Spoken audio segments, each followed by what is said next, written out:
So the next speaker is Sávio Ribas, from Universidade Federal de Ouro Preto. He'll talk about generators of extensions of finite fields with prescribed traces in intermediate extensions. Sorry. Okay. Thank you, Sávio, please.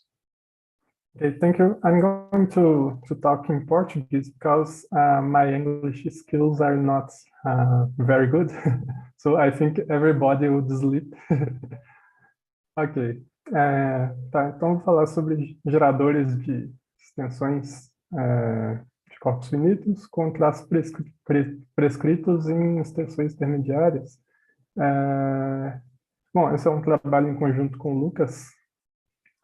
Então, bom, a gente tem aqui Fq vai ser Q é um contexto de prima, Fq é um corpo finito com Q elementos. Tem aqui definição de elementos primitivos, que a gente já viu hoje, né? Esqueci de falar, vai ter um pouquinho de interseção aí em alguns pontos, vai ter interseção com a fala do Josimar. Mais ou menos o mesmo método que a gente usa. Beleza. Então, seja n, né, um inteiro positivo, e Fqn vai ser a extensão do Fq, né, de grau n. Então, as extensões intermediárias, né, de Fqn sobre Fq são os corpos da forma Fqd, onde D é um divisor de n. Tá? E para alfa, um elemento dessa extensão, Fqn, o traço de alfa sobre Fq ele é definido dessa forma aqui, né? A soma dos conjugados, né, de alfa. E isso cai lá dentro do Fq. Bom, vou querer falar sobre um resultado de existência, né? Existência de elementos primitivos, então, né, com certa propriedade. Então, acho que vale a pena citar esse resultado do Cohen, que ele diz o seguinte: pega um A no corpo finito Fq, então existe um elemento primitivo alfa, né, nessa extensão Fqn, tal que o traço de alfa, né, sobre Fq vai ser igual a menos que A seja 0 e N seja 2, ou A igual a 0 e N igual a 3 e Q igual a 4. Né? Então, assim, isso aqui é um resultado completo, né? Tem alguns poucos casos aqui onde o teorema não vale, né? Mas em todos os outros casos, o teorema dá certo. E então, nessa palestra, a gente vai falar sobre, né, discutir a existência de elementos primitivos em Fqn com traços prescritos sobre extensões intermediárias, né, Fqd de Fqn. Tá? Em particular, né, dados n maior que 1 e uma sequência aqui de d1 até dk, eu vou colocar ordenado assim, d1 menor que D2, menor que DK, todos eles são menores que N e são divisores de N, né? E também se AJ é um elemento de FQDI, então a gente vai discutir, né, a existência de elementos primitivos alfa em Fqn, né, no corpo maior, tal que para cada J a gente vai ter que o traço sobre o corpo intermediário Fq elevado a dj, esse traço seja prescrito igual a j. Então, esse é o problema. Então, uma condição necessária é que para cada I e J entre 1 e K, vale o seguinte, né? Na interseção entre os corpos, as coisas têm que coincidir, né? Então, a gente precisa que o traço sobre, né, o traço aqui, né, não, esse traço seja igual ao traço no na extensão maior, né, no FQN, que seja igual o traço do outro lado onde intersecta, né? Então, a gente precisa dessa condição e, por isso, a gente pode restringir aos divisores D1 até dk de n, de forma que o DI não divida DJ para todo IJ. E, senão, se um corpo já foi extensão do outro, né, se um corpo intermediário já foi extensão de outro corpo intermediário, o problema já fica definido ali, né? O traço já fica definido.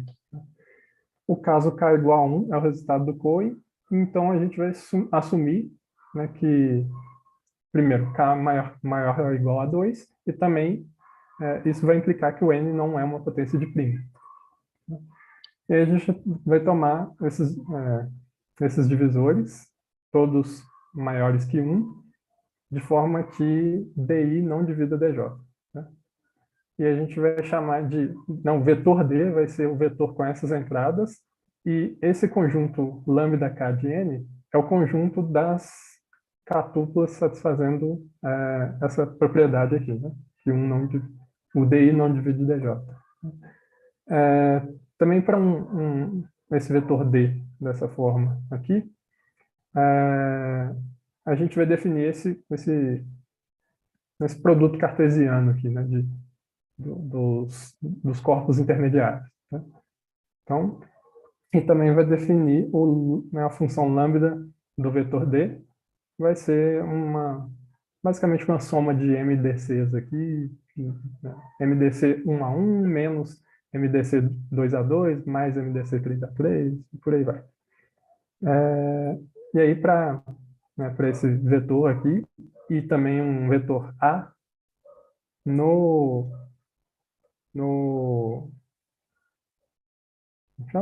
um vetor A, aqui está errado, né?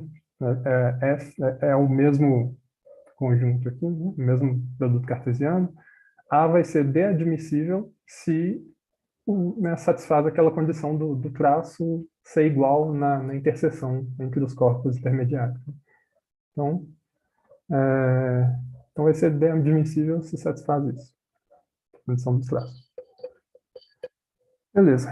Então, o teorema principal é esse daqui, né?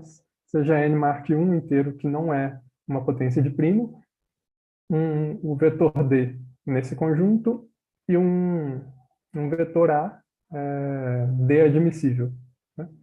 Então, existe um elemento primitivo alfa em FQN com os traços, né, esses traços aqui prescritos, né, iguais às entradas aqui do vetor A,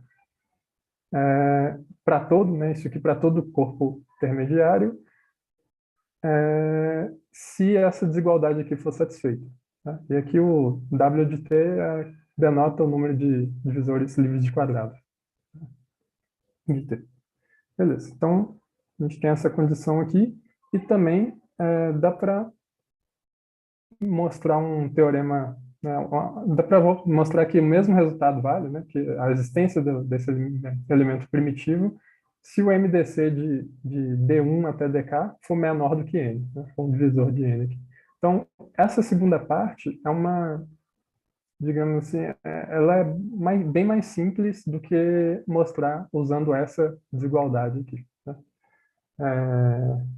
Então, assim, eu vou pular, eu escrevi a demonstração dessa parte, mas eu vou pular só um slide, né? A gente usa esse lema aqui, e a prova é que fica um parágrafo só, né? Mas vou pular isso, que é simples, né? E aí vou passar para a parte de demonstrar esse teorema com essa condição aqui. Né? Beleza. Então, isso aqui a gente vai precisar de soma de caracteres. Beleza.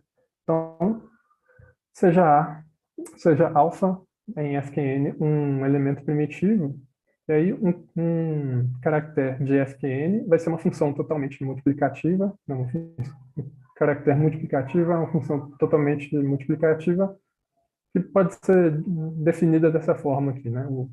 É uma função eta, tal que eta de G é igual essa exponencial aqui, se o g é um alfa elevado a k, o k aparece aqui no meio, ou zero se o g for zero. Então, isso aqui cobre todos os elementos do corpo, né, porque alfa é um elemento primitivo. E aí, variando o t, a gente vai ter caracteres diferentes. Né? E aí, o caractere eta 1, né, que é o caractere quando t é igual a q elevado a n menos 1, se a gente substituir aqui, o t igual a q elevado a n menos 1, vai ficar exponencial de um múltiplo de 2πi, que vai dar 1, a menos que o g seja zero. Né? Então, esse caractere aqui é o chamado caractere trivial, e o conjunto desses caracteres forma um grupo cíclico de ordem que é a n-1, e para cada divisor de que é a n-1, existem exatamente φ de q caracteres de ordem t. Né? E aí a gente vai denotar por gama de t o conjunto desses caracteres aí de ordem t. A gente vai precisar misturar caractere aditivo e multiplicativo. Então, vou definir aqui que é um caractere aditivo. Né? Pega Q igual a uma potência de P, né? P elevado a S, P é a característica do corpo, e M, um divisor de N. Então, o caractere aditivo canônico de FQAM é uma função dada dessa forma aqui, né? Onde esse Tm de beta aqui é o chamado de função traço absoluto. Então, uma função que satisfaz isso daqui.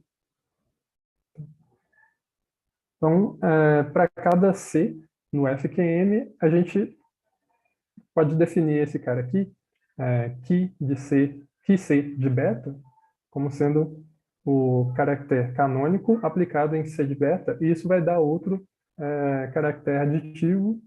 E, na verdade, isso dá para provar que isso gera todos os caracteres aditivos. E aí o conjunto desses caracteres forma um grupo multiplicativo isomorfo ao FQN. E tem como identidade, né, o caractere trivial, né, que é o Q0. Beleza. Então, sejam nk inteiros positivos, com D um divisor de N, e A um elemento desse corpo aqui, que vai ser um corpo intermediário em relação a F, Q, a N. Tá? E aí a gente pode escrever, né, as funções indicadoras né, do traço ser igual a alfa, ser igual a desculpa, traço de alfa ser igual a e a gente define esse INDA de alfa como sendo a função indicadora aqui do traço ser igual a alfa, e esse ômega aqui é a função indicadora de ser primitivo. Então, basicamente, a gente pode escrever as coisas em função, né, o número de elementos que a gente quer, né, o número de elementos primitivos, com os traços todos prescritos, a gente pode escrever em função dessas funções indicadoras aqui da seguinte forma. Né?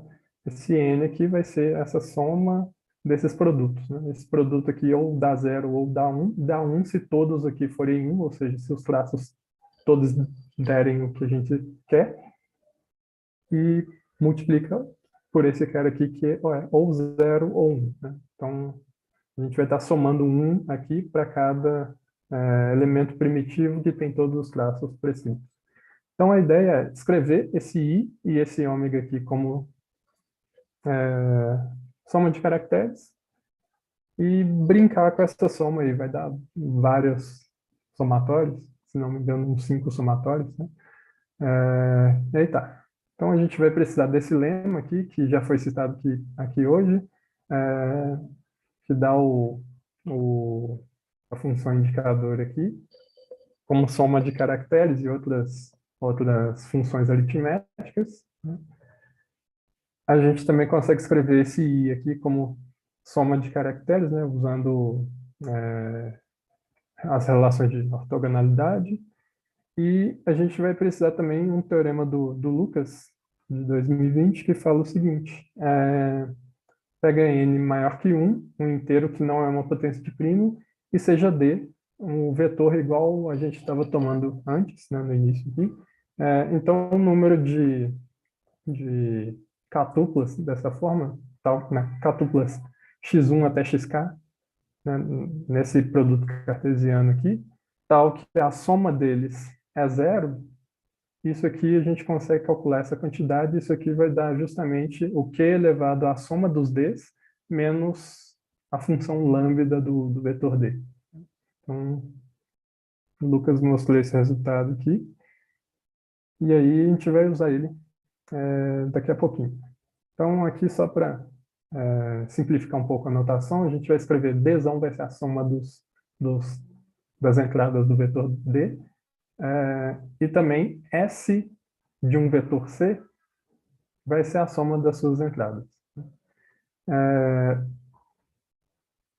E aí a gente vai precisar também da soma de Gauss, né? A soma de Gauss aqui é a soma um caractere multiplicativo por um caractere aditivo.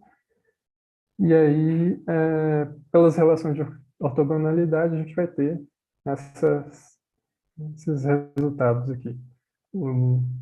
Se esse caractere aqui pertencer aqui, tiver a ordem 1, né? E também a soma aqui for zero, então isso aqui vai dar q elevado a n. Se for, né, se tiver, digamos assim, cruzado, né? Ou esse aqui, o eta tiver ordem 1, ou o S tiver a soma, né, a soma das entradas aqui do vetor C for zero, né, exatamente um deles ocorre, então isso aqui vai dar zero, né, a soma de Gauss vai dar zero, e se nenhum dos dois acontece, né, se aqui não acontece e aqui não acontece, né, nenhuma das caras aqui, então o módulo da soma de Gauss vai ser q elevado a n sobre 2, né, raiz quadrada. Beleza. Então, a prova vai ser basicamente assim. A gente vai pegar, cadê? Aqui, esse n aqui, vai pegar escrever isso aqui de uma outra forma, escrever isso aqui de outra forma, né, como soma de caracteres, brincar com o somatório, e aí a gente vai chegar numa expressão tipo essa daqui. Tá? Tipo essa daqui. E aqui vai estar a soma quando, né, a gente separa lá em 4 somatórios, assim, né, com 4 condições, né, a depender aqui das relações da soma de Gauss aqui, né, dos valores da soma de Gauss. E aí a gente brinca com isso daqui um pouquinho e chega nessa desigualdade aqui. Né? Então, isso aqui vai ser positivo quando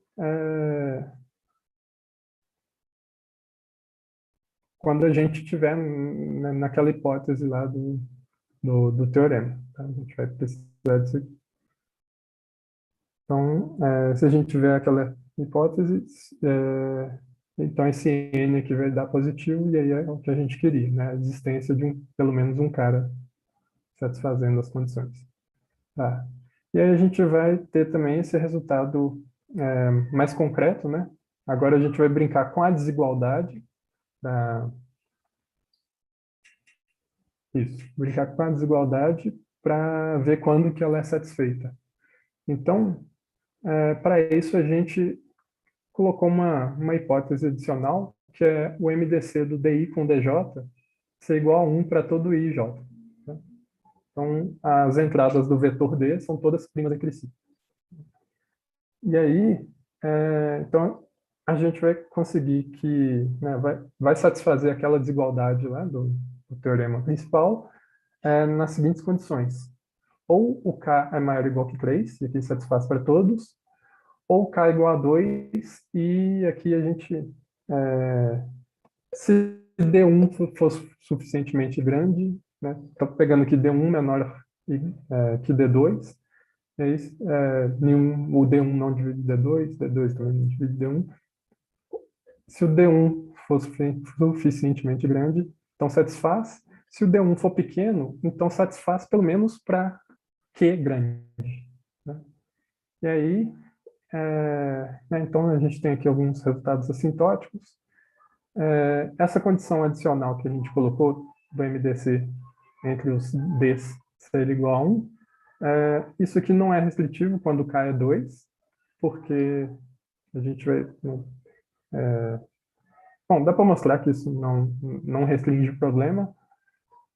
Esse caso K igual a 2 e D1 igual a 2 fornece uma exceção genuína, né? A gente consegue dar um exemplo de que não existe um elemento com traço zero, né?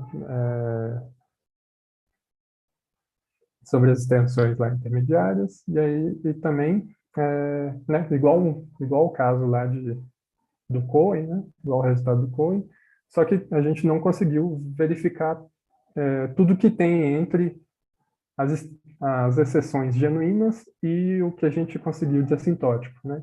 Muitos casos foram feitos usando o Sage, né?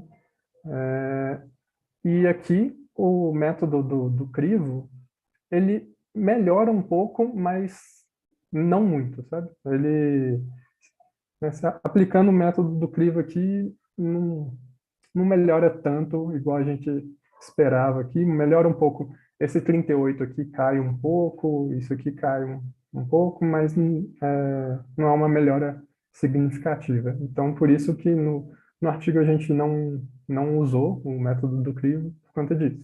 Né?